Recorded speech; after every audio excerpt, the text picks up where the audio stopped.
嚟到北韓一定要試呢一間平壤冷麵，平時領導人閱兵嘅角度。好驚訝嘅。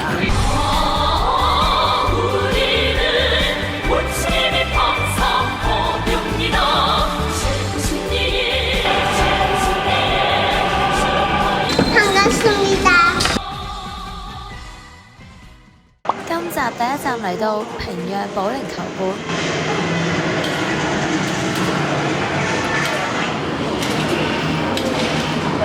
成個格局加上當地人嘅髮型，以為自己時光倒流去咗80年代。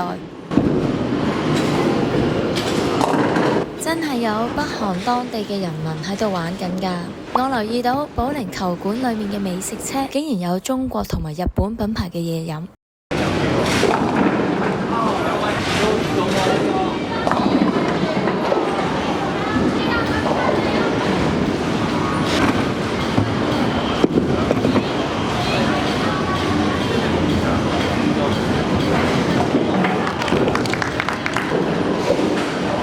成個保齡球館都有一種復古嘅感覺。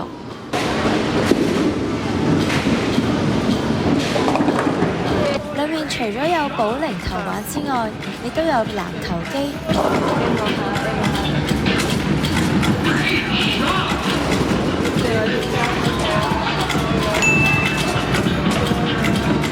好驚訝嘅。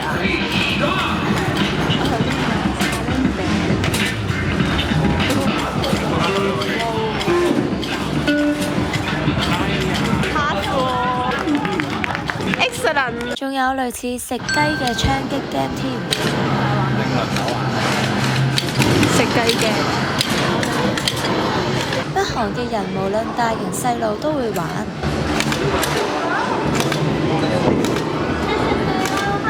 睇下我哋兩位北韓嘅導遊玩得幾投入。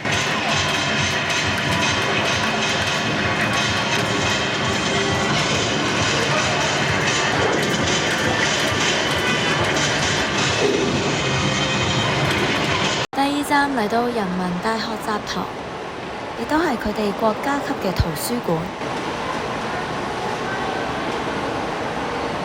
我哋仲有機會去課室同當地人傾偈。坐喺我隔離兩位都係科學家，佢哋好熱情咁樣邀請咗我坐喺中間，把握機會用英文同我傾偈。邊度啊？哦，呢度啊。圖書館裏面嘅藏書有3000萬本，其中外文書籍亦都有1500萬本。裏面放住一張張嘅台凳，有一種考試嘅格局。我都係第一次親眼睇到手動操作升降機。上到嚟人民大學習堂最高嘅一層，就可以遠眺成個平壤市中心嘅景色。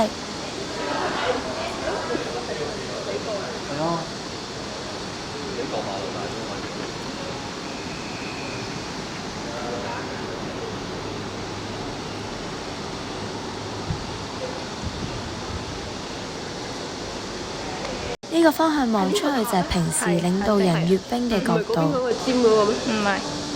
邊個啊？前面呢個咯。呢個會發光咩？睇先啊！夜晚有光㗎。係啊。由呢一個角度見到平壤市中心內嘅建築物都好對稱嘅。佢有幾條大街先有燈，同埋呢個塔有明燈啊嘛。係。其他尖嗰個係酒店嗰個係。我幫你影咗。我哋個 reference 講10年前係佢都係。嚟到北韓最出名嘅食府玉樓館，經常用嚟招待外國嘅元首同埋貴賓。你試下佢啊！以身試法。800萬張。我試咗請。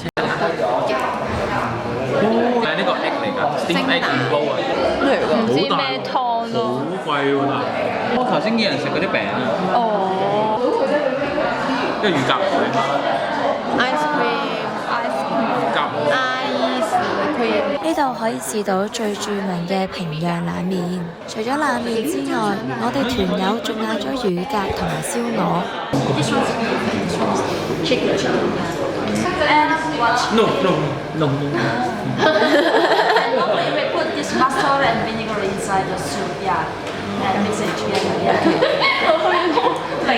嚟到北韓一定要試呢一間平壤冷麵。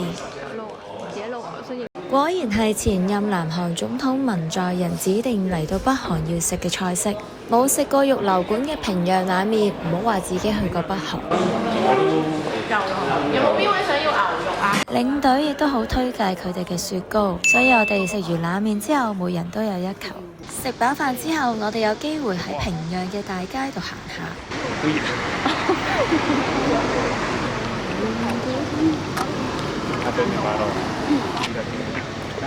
近距離觀察到當地嘅民眾。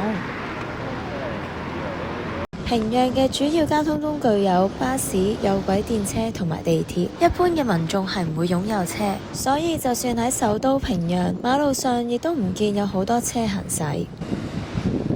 係隧道。沿途仲穿過一個地下隧道。一般嘅民眾除咗行路搭交通工具之外，佢哋亦都會踩單車。可以見到行人隧道側邊有條斜路，就係專俾單車使用。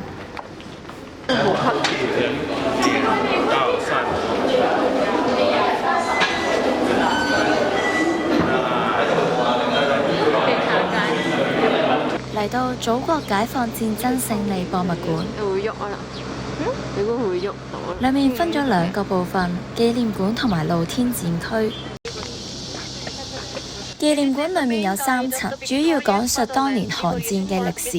由於裡面唔准拍攝，喺我記憶裡面，我最有印象一入去就有一座3層高嘅金日成像，同埋一幅360度嘅全景畫。露天展區展示出朝鮮人民軍喺韓戰期間用過嘅武器同埋軍事裝備，以及喺後來美軍手上面獲取嘅武器。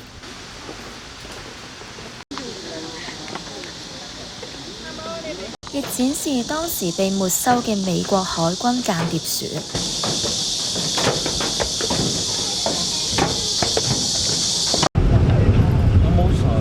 有冇水㗎？冇㗎喎。